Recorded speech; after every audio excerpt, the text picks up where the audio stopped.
Well, good morning, everyone. Thomas Montgomery. It is a beautiful Thursday morning. Today is Thursday, January 22nd, 2026.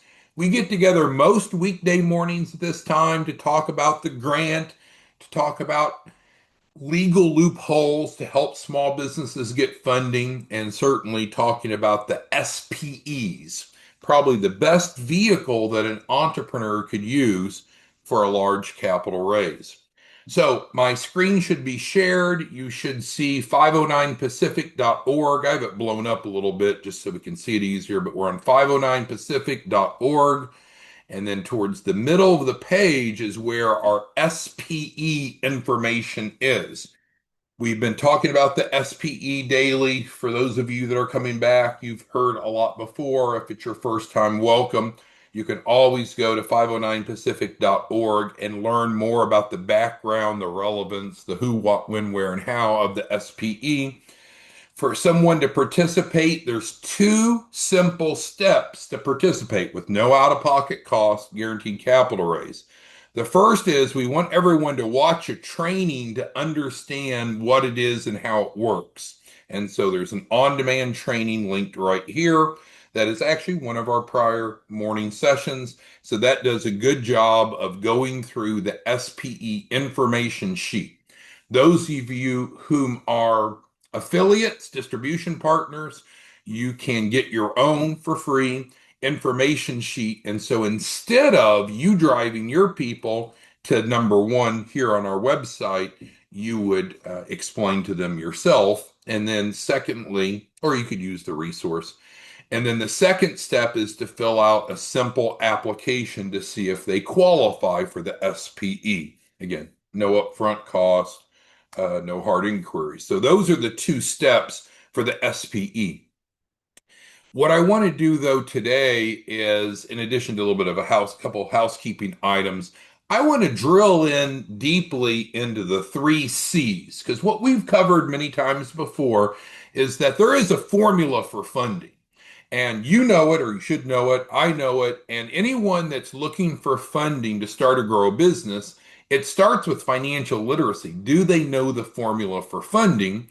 So we're going to cover that, reiterate that, and then also explain in great detail, answering any and all questions you have of how we fulfill those three C's with the SPE, the special purpose entity. But again, taking it from the top, so we have our daily Zooms on special purpose entities, our website, 509pacific.org, which we're on in the background. There is one other website we're going to look at in a moment. We have a text support line. Now, this is not a phone call line. People love to call the text line, and they often get frustrated. Like, no one answers. Of course not. It's a text line. Our phone line is actually at the bottom of the website. You can scroll down and see it if you need. And then we have our YouTube channel where we post our prior trainings. As a 501c3 nonprofit, we've received a grant. We're mission based. There are three mandates, first of which is to improve financial literacy. These morning Zooms are meant to help contribute towards that. Those of you that are distribution partners, that are affiliates out educating, you're helping us fulfill number one. Second is we want to provide shelf corps to entrepreneurs, and that can come through an SPE or even just standalone. And then ultimately, the goal is to use that knowledge and those shelf corps to get people funding so they can start a business, they can grow a business, they can hire employees, they can pay themselves, they can help stimulate the economy, stimulate the tax base, make stronger communities. So that's the big picture background information. Again, our agenda today is we're going to take a deep dive into the deliverables of what someone gets when they participate in the special purpose entity. We're not going to cover the whole story. If you're not familiar with the broader description of SPEs, again, you can go to 509pacific.org, and step one is going to get you caught up. But let's continue with the agenda. All right, so what we've discussed already today is there is a formula for funding. If you and I wanted to make chocolate chip cookies, is it too good to be true that you and I could make chocolate chip cookies? No, what would we need? We'd need the recipe and the ingredients. Also have to have a heat source, but we'll ignore that for a moment. So we need the ingredients and the recipe, or vice versa. We need the recipe and then we need the ingredients. That's what it takes to bake the chocolate chip cookies. That's also a good analogy of what it takes to have a fundable business. It shouldn't be a mystery. It shouldn't be complicated. It shouldn't be stressful. We have to start with knowing what does it take. The formula for funding, as we've covered many times before, is E plus the three C's. Who can go ahead and type into the Q&A? It's like a chat box of Zoom. What does that stand for? When we say the formula for funding is E plus the three C's, who can explain to the rest of us what that means? And there are several of you that are on our trainings daily. So if you don't know this, it's a reflection of me at this point, not you. What is the formula for funding? Yep, Matthew's got it. We need to have an entity, a qualifying entity, and then that entity should have the three C's: credit, cash flow, collateral. Matthew, A plus, and others are getting it as well.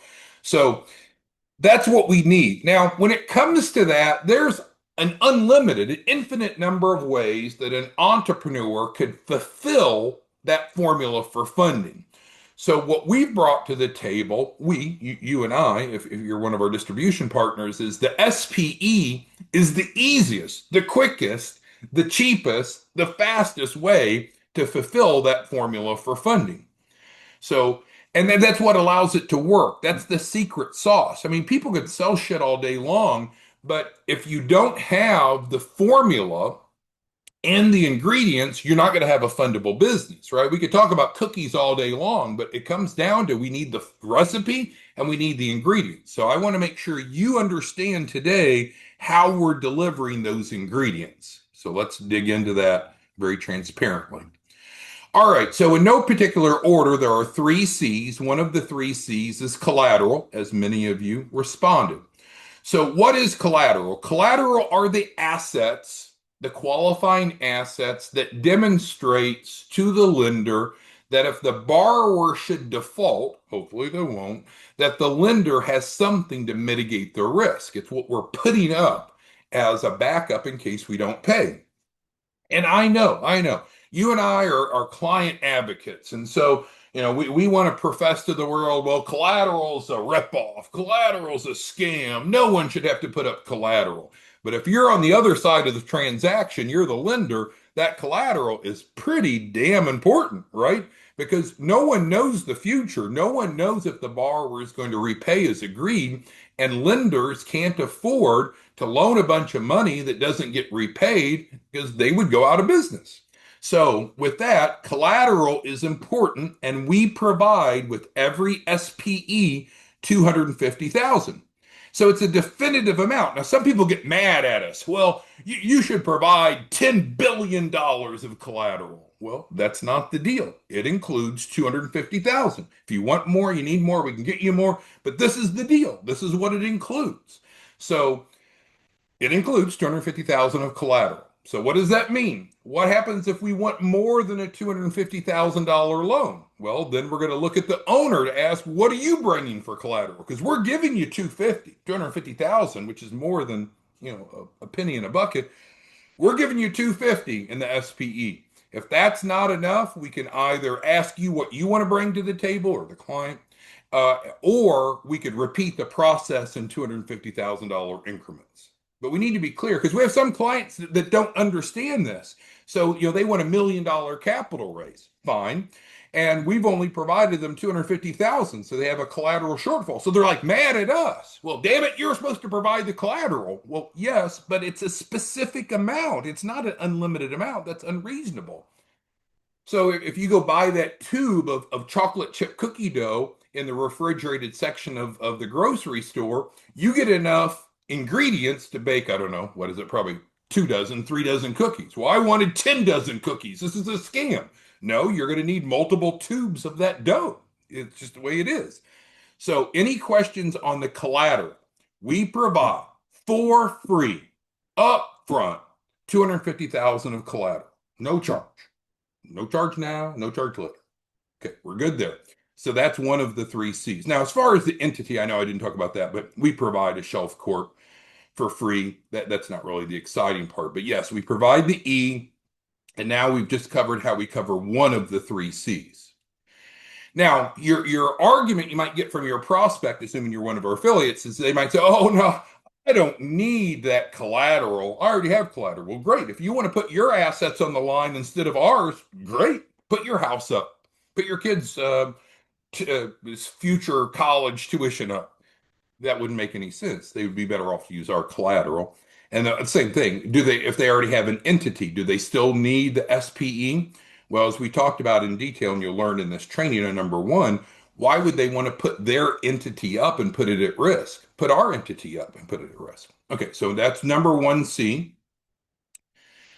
The next C is credit worthiness, and we're talking about business credit worthiness. That is one of the deliverables that we provide. We work with the client, we get them the shelf corp, we get them the SPE technically, which includes the shelf corp, and then we build out their Dun and Bradstreet profile and we add real trade lines. Real trade lines. Real primary trade lines.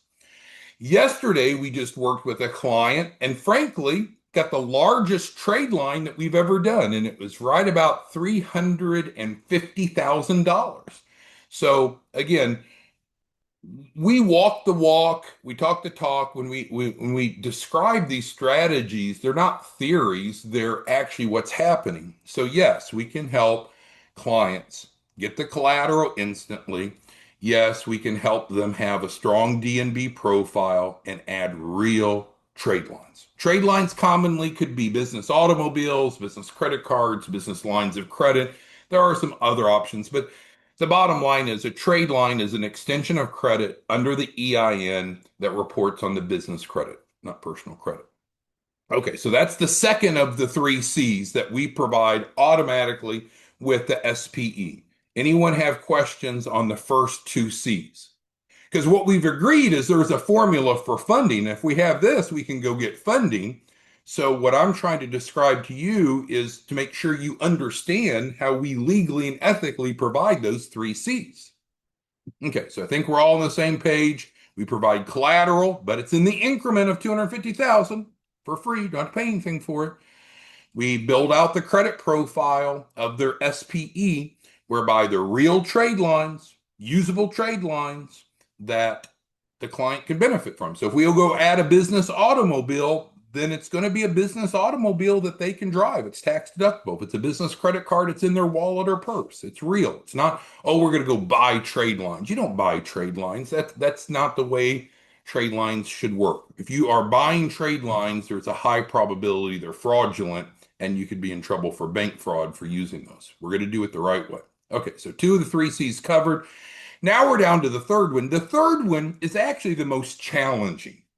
And it took us until recently to figure out how to provide everyone the third C. Because frankly, we've been providing collateral for a long time. Not difficult. It's a bill of sale, some documents, bam. Now you got the collateral. Easy.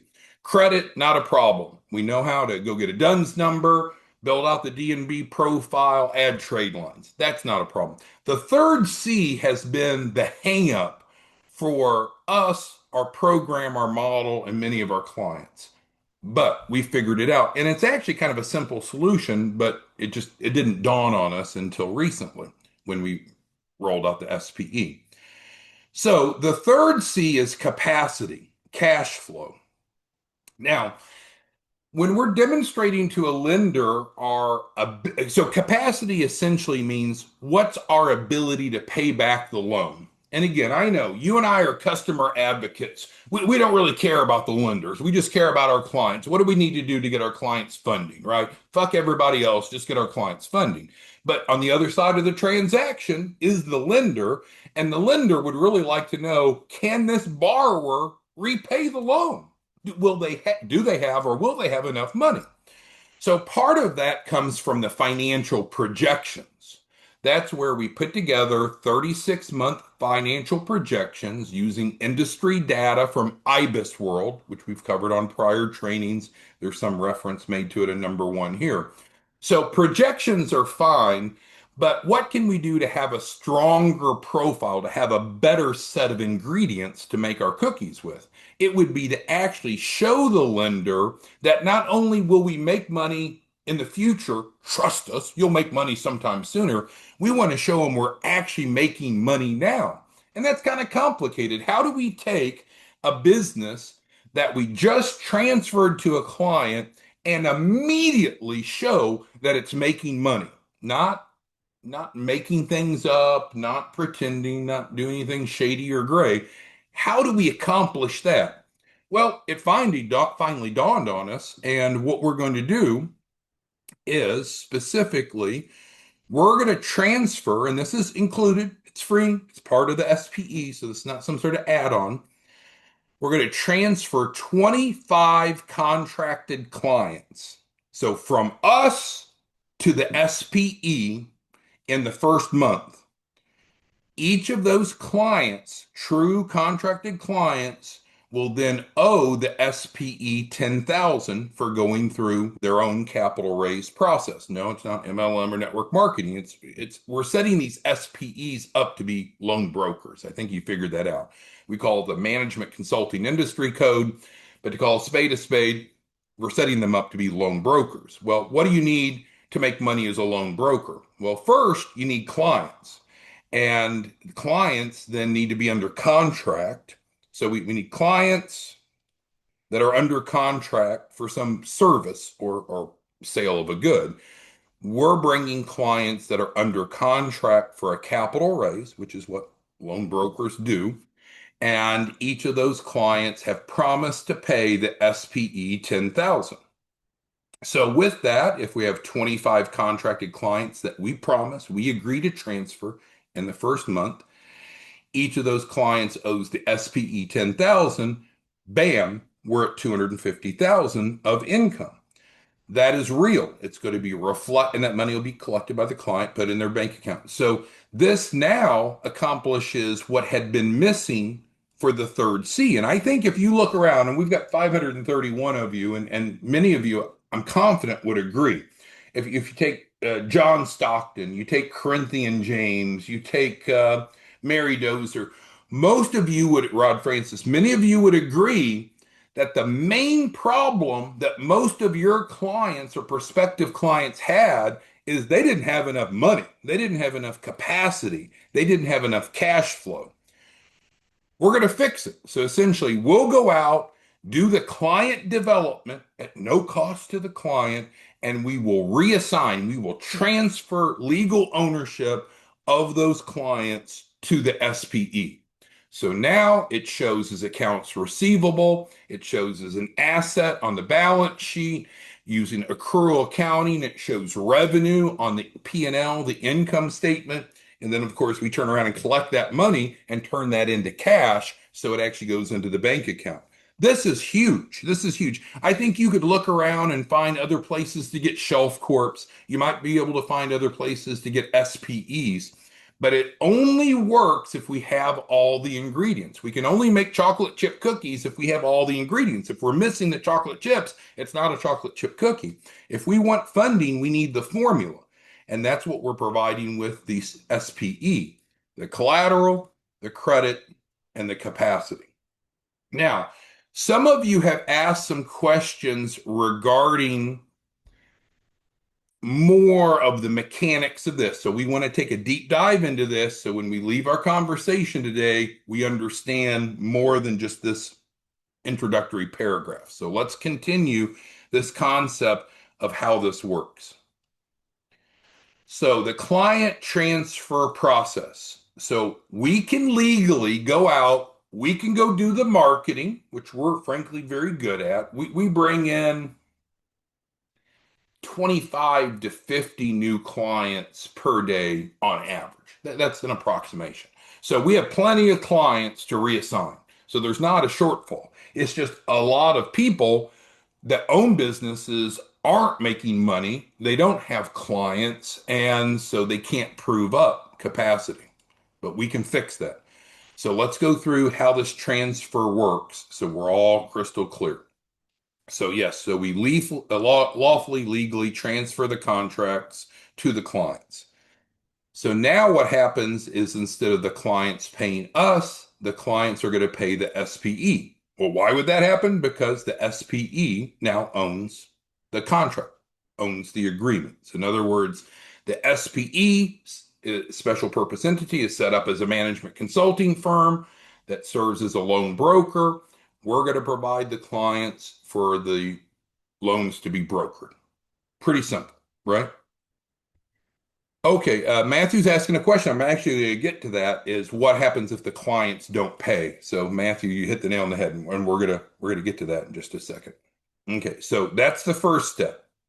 So we can't make this up. It can't be a bluff. It can't be BS. We need real clients that have signed real contracts that we're transferring to the SPE. We have a plethora of those, not a problem.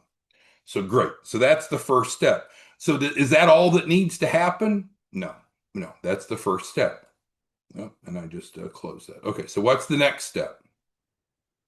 Well, in that contract for each of those clients, the client has promised to pay the SPE, the special purpose entity, what we commonly refer to as the branch office, $10,000. It's in the contract.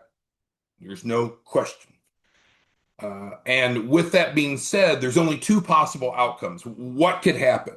What could happen if we transfer the client contract on a per client level, that 10,000, what could happen? There's only two scenarios.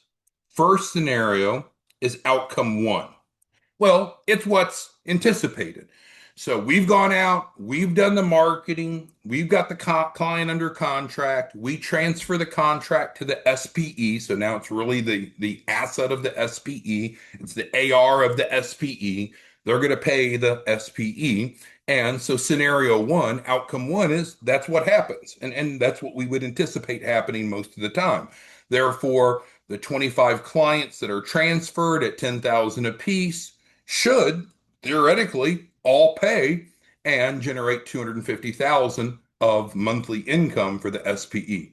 So that's the goal, that's the expectation. But is it true that in some cases that some clients don't pay? Yes, it's possible. Well, it's actually probable. Not everyone's going to pay their bills. So we need to talk about what we do with that, and I'll describe that next. So outcome number two is, let's say that the client doesn't pay the SPE. Well, it's still an accounts receivable on the books of the SPE. It's still an asset. It's just it's becoming harder to turn into cash. These go from AR to cash quickly. That's the expectation. That's the design. But what do we do about the people that don't get the immediate? What do we do about the clients that don't pay the SPE right away as promised? Do we just write it off? Do we lose that money? No, no, no, no. If they don't pay, then we're going to go liquidate that and frankly force them to pay. Now, some of you get real nervous with this, but think about if you went to the hospital and you had a MRI. You could either pay the hospital for the MRI between you and your insurance, or you could not pay. If you don't pay, do they just say never mind? No, they go through whatever collection efforts they have. So it's no different with SPEs.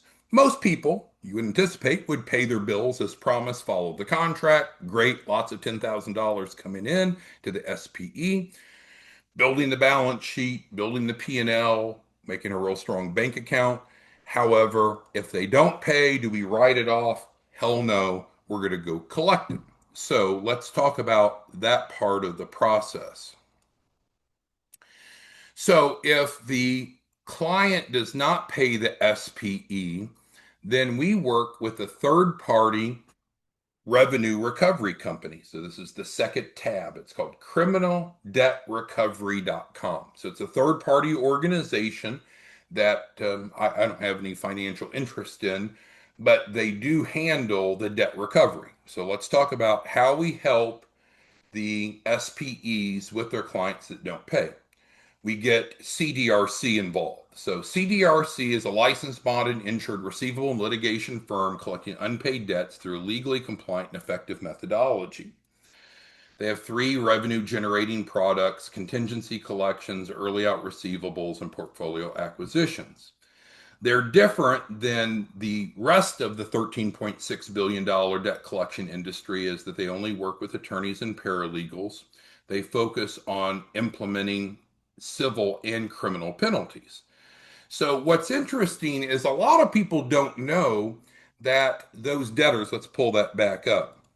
So let's say that one of the debtors doesn't pay the SPE. So we expect most of them will, but what happens for the one or more that doesn't pay the SPE? We can proceed with holding them accountable both criminally and civilly. So let's talk about that. Under Texas Penal Code 31.04, a debtor's unwillingness to pay a bill can be prosecuted as theft if certain conditions are met, such as they fail to make a payment after receiving notice demanding payment. Specifically, the courts may presume that a debtor failed to make a payment under a service agreement within 10 days after receiving a demand notice. So what am I saying here? So either these clients pay the SPE, which is the deal that everyone's agreed to, or if not, we're going to transfer it over, the debt over to CDRC. CDRC's attorneys are going to send a demand letter to the debtor. And if the debtor doesn't pay, guess what? They can both litigate, they can sue the person for not paying to get the money to the SPE to make it a paying account, but they can also pursue criminal charges, also, not in lieu of. So, final paragraph. The criminal penalties, it's called theft of service. So if someone signed, again, going back, so let's say that we go out and we get the client agreements, we transfer those over to SPE. What would we expect? Most of them should do what they promise and pay. What happens with those that don't pay? We get them over to CDRC, and CDRC is going to send them a demand letter. Hey, you better pay. They have to wait 10 days, but after 10 days, then that's where we're at in the paragraph here. The criminal penalties for theft of services can range from a Class C misdemeanor all the way to a first degree felony. First degree felonies can be up a minimum of 5 years in prison, up to 99 years, of course, and then an arrest can affect them in other ways. So think about that. So we're transferring $250,000 to the SPE legally and ethically. The expectation is those clients will participate, they'll pay the SPE. That's the goal. If they don't pay, do we have to write it off? No, sir. No, ma'am. Then we get that account over to the attorneys at CDRC, and then they can pursue it either criminally, civilly, or both. All right, last topic I need to cover here. One of the questions a lot of you get concerned about is, oh my goodness, if someone is running the SPE, how much time do they have to put into it? Well, it's up to them. They could either not operate the SPE at all. They could just have it there as a capital raise instrument. But if they're going to run it, operate it, they could either operate it themselves or outsource it. So that's what we're going to get to here finally as we wrap it up. So if they wanted to, if the SPE wanted to be active as a management consulting firm, which is their industry code, and active as a loan broker, which is the service they provide, then they can interface with the client. Now, we're the back office, so we're not needing to train them on how to do all the work. We handle the back end. But option number one is the SPE operating as a branch office could interface with the clients as you'd expect. We're still the back office, or, which I didn't mean to close out, or the other option is do nothing, and then everything can be outsourced to us. So when we developed the SPE model, the intent was for it to be very flexible. The primary goal is creating an entity that has the formula for funding, E plus 3 Cs, to be able to qualify for a minimum guaranteed of $250,000. On top of that, it can be a great revenue stream because it's a real business, but it's up to the client. The client that owns the SPE, do they want to own it and operate it? Great. If they don't want to own it and operate it, they don't have to. There's no consequences. All right, so let's see if there's any questions, comments, concerns you have before we wrap it up. I know I ran a little long. So yes, we've covered the collateral. Aziz was confirming that. John Stockton's asking how to find this. It's on 509pacific.org, and then we record the trainings, and the trainings go up on YouTube. Matthew's clarifying that we're setting up one SPE per county, and that's correct. We covered that in the prior training, and that allows us that when we're doing our data, the feasibility data, that we can capture the data for the entire county. We don't have to project that there's going to be internal competition. Matthew asked about the SPE as far as getting it set up. Yeah, so the SPE has no upfront, no out-of-pocket cost. We talked about that in detail. If you missed that, Matthew, or anyone else, you can go back and see the details of that training.